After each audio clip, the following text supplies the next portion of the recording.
Hey, bonjour tout le monde, salut à toutes et à tous, j'espère que vous allez bien, que vous êtes en grande forme et fin prêts pour un nouvel épisode de Winamax Playback, l'émission qui vous fait revivre les moments marquants des plus belles tables finales de Winamax. Les Winamax Series viennent de se conclure, nous avons derrière nous le plus beau festival du printemps et forcément il y a des tournois phares, des tournois rois, les flights qui durent pendant toute la durée de la quinzaine. L'un d'entre eux se nomme le Colossus, désormais à 20€ de buy-in avec un format knockout progressif. Quand vous éliminez un joueur, la moitié de son bounty vient sur votre bankroll, l'autre moitié s'ajoute à votre propre prime.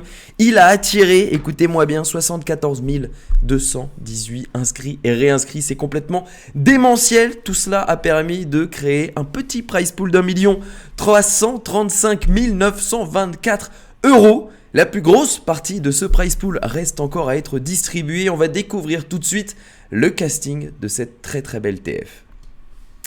Allez, une table finale qu'on avait pu vivre en direct sur Winamax TV et autour de laquelle on retrouve un certain Jokeezy06, le tout nouveau membre du team Winamax Top Shark, vainqueur de la Top Shark 2022-2023. Côté français, il est arrivé dans le team en même temps que Dourbi, sa collègue coéquipière espagnole, même si elle est française. Jokeezy06, Maxime Manzone qui arrive en finale avec un joli stack de 27,12 blindes qui lui permet d'être actuellement deuxième au chip count. On va regarder bien sûr l'échelle des prix avant toute chose. 12 286 € assurés pour les 7 joueurs. Cela va grimper jusqu'à 66 080 € pour le premier et pour le deuxième, sachant que le premier repartira en plus des primes déjà accumulées avec sa propre prime bien sûr. Cela fera une belle différence. Les tapis sont plutôt shallow, comme on dit, très peu profonds. Regardez allez fold please, qui ne dispose même plus de 5 blindes après s'être acquitté de la petite blinde. On a le magistral qui est à moins de 9 blindes, Yellow Bus 11,5 blindes quand même et hand spinner entre 22 et 25 blindes. Et enfin, le chip leader se nomme Fel07 avec 45,5 blindes sur les blindes 2 500 000, 5 millions en T de 600 000. On commence avec la toute première main, la toute première main de cette finale. On va avoir un fold du magistral avec as de suité. Il aurait pu vouloir faire tapis, il y a de l'ICM, il préfère fold de sa main pour moins de 10 blindes. Pourquoi pas quand même, lui décide d'open as 9, dépareillé avec 23 blindes au début du coup. Tout le monde se fold, même à les fold please et son as 3 suité et moins de 5 bébés, on arrive à Fel07 et évidemment peut-être un argument pour ne pas open cette main, surtout sur la big blind du chip leader. Il va s'en servir pour 3 bet light et mettre directement la pression à ICM quand même, qui ne va pas se poser de questions avec As-9 off. Et se coucher, ça vous donne directement une petite idée de la dynamique de cette table. La pression qui est mise par le gros tapis sur les tapis moyens. Main suivante. Avec un open de Fel07, il est en MP ici. Et le magistral qui décide de partir à tapis avec 6,5 blindes et son roi dame dépareillé. Allez, fold please avait doublé entre temps dans un spot très classique en bataille de blindes d'ailleurs je crois contre Fel. Et on va payer, on a les cotes, on regarde bien sûr combien on doit rajouter. 4,49 pour un pot qui fera plus de 15 blindes. On a bien sûr les cotes ici, c'est du 1 pour 3 facilement. Et avec 4 et 5 de carreau, regardez, il a 40% contre le magistral et son roi dame off. 10 valet dame roi sur le flop, 13 en faveur du magistral. Attention tout de même à ce set de 2 carreaux qui vient ouvrir la gutshot straight flush carrément, le 6 de carreau qui donnerait straight flush à Fel07 mais qui ouvre surtout du coup les 4, les 5, tous les carreaux, 9 et as inclus. Et la river est un 10 de carreau mesdames, messieurs. Élimination du magistral, c'est terrible sur ce run-out, on le croyait vraiment à l'abri sur ce flop, mais non, il devra se contenter de 12 286 € et 2036 € en bounty, c'est Fel qui fait le boulot et qui continue d'accroître son avance en chips. Main suivante avec une bataille de blindes entre Jokeezy et Yellow Bus. Alors Jokeezy qui a un as, son adversaire possède 10 blindes après avoir payé la big blind. On va faire tapis directement, c'est tout à fait logique. Et avec roi 6 de trèfle et short stack, Yellow Bus sait qu'ici il est devant une bonne partie de l'éventail de main avec lequel Jokeezy va faire tapis et lui mettre la pression. Alors vous me direz dans les commentaires comme d'habitude ce que vous en pensez. Est-ce que vous auriez trouvé le courage de payer avec roi 6 de trèfle sur une finale aussi prestigieuse avec autant d'argent en jeu? Yellow Bus trouve ce courage avec son roi 6, malheureusement pour lui il est derrière et il voit directement ses espoirs de victoire tomber à 0 sur ce flop as 4. C'est déjà terminé, on ne pourra pas s'en sortir. Élimination donc signée Jokeezy06, Yellow Bus qui s'incline en 6ème position et qui remporte 17 201 € et 3 478 € en prime. 5 joueurs assurés de 24 082 € désormais. Jokeezy est toujours en course, notre top shark, notre team pro. Min-raise du bouton de Fel07 avec roi 3 dépareillé. On va compléter chez quand même avec as valet. Regardez ce flop comme il est beau. Top pair pour le relanceur initial, tout simplement la quinte max, les nuts pour quand même qui va checker. Fel va miser 40% du pot avec son roi. Il sera check call par quand même et la turn est assez dangereuse pour Fel puisque c'est une doublette des dames. Il y a beaucoup de dames dans le range adverse. Tous les rois de toute façon nous dominaient déjà. Donc évidemment ça complique un petit peu la chose pour valoriser roi 3 dépareillé. Il y a beaucoup moins de mains qu'on valorise en face. Il y a beaucoup plus de mains sur lesquelles on se value cut. On se value cut contre un roi meilleur. On se value cut, enfin roi meilleur contre roi valet et roi 10 et roi as. Mais c'est très peu probable puisque les autres rois split maintenant.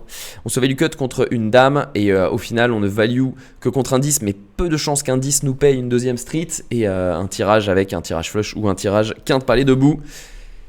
Éventuellement, en bref, il préfère checker en position et la river fait rentrer la flush backdoor.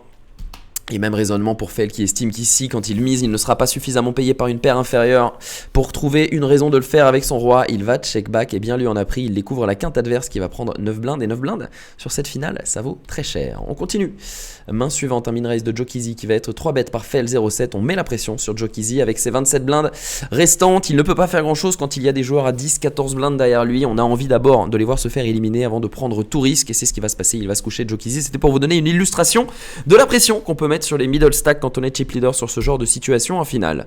C'est le principe de l'independent chip model de l'ICM bien sûr qui bouleverse complètement les calculs de risque-récompense. Ici, Joe-Kizzy avait beaucoup plus à perdre qu'à gagner en allant jouer ce coup à tapis préflop ou en payant même dans un pot 3 bêtes.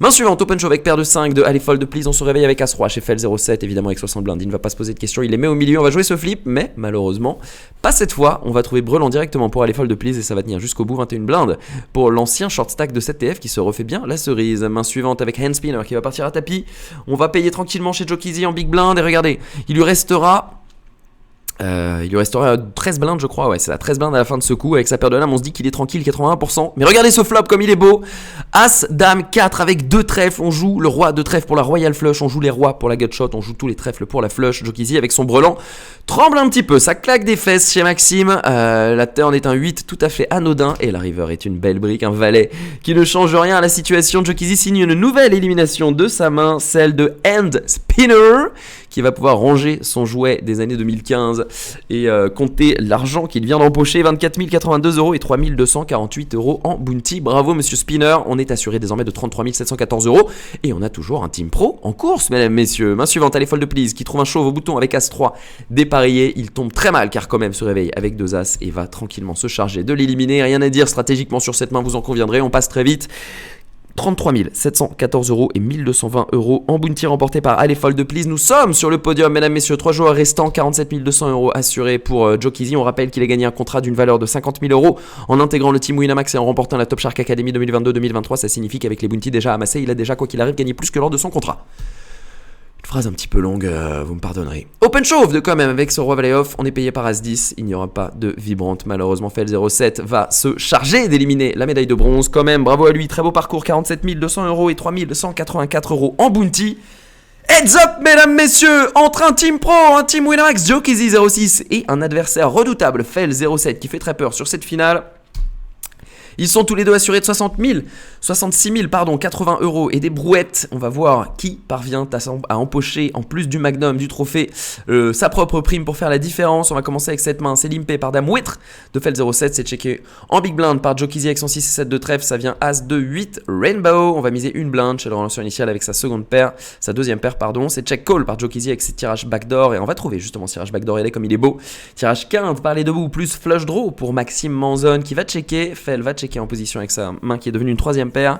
Sur la river, Dame de cœur, Joe-Kizzy n'a rien du tout, il va choisir sa main en combo pour bluffer, elle est tout en bas de son éventail de mains, il n'a pas beaucoup de moins bonnes mains et de bluff aussi naturels, donc il va miser et il va se faire clickback par Fel qui a trouvé 2 paires avec cette Dame river, ce ne sera bien entendu pas payé. Fin de ce coup, on continue avec ce 9 et 10 de cœur en big blind qui va être checké par Joe-Kizzy après le limp de Fel. On va voir un flop roi valet 4 sur lequel Joe-Kizzy hérite d'un tirage gutshot plus backdoor flush draw, ça va être misé une blinde par Fel. Joe-Kizzy décide de check and raise à 2,8 et c'est payé par Fel avec juste sa hauteur As. La turn est un 9 qui donne désormais la meilleure main à Joe-Kizzy. Il va checker avec son 9 et on va voir une mise d'un quart du pot chez Fel 07 qui sera check call tranquillement par Maxime. Et la river est un 8 de pique, 11 blindes au milieu, check de Joe-Kizzy, tapis demandé par Fel 07, très beau bluff. Il met vraiment notre team pro dans une situation inconfortable au possible. Vous me donnez dans le chat, dans les commentaires votre raisonnement et la décision que vous auriez prise à la place de Maxime. Lui, il va décider de se coucher, il laisse passer peut-être une opportunité de prendre un gros double up et de revenir dans ce heads up qui pour l'instant est dominé de la tête et des épaules par Fel 07. Main suivante, on open show avec Roi 5 dépareillé, c'est payé par le As-8 de Joe Kizzy. Pour l'instant on est devant avec ce petit 8 tranquille, attention tout de même tirage quinte par les debout. Et le 9 River qui donne la quinte à Fel 07 et qui malheureusement nous fait perdre le héros de cette soirée de finale, Joe Kizzy 06, Maxime Manzone qui s'incline pour 72 000 euros au total, 66 080 euros et 6 000 euros en bounty.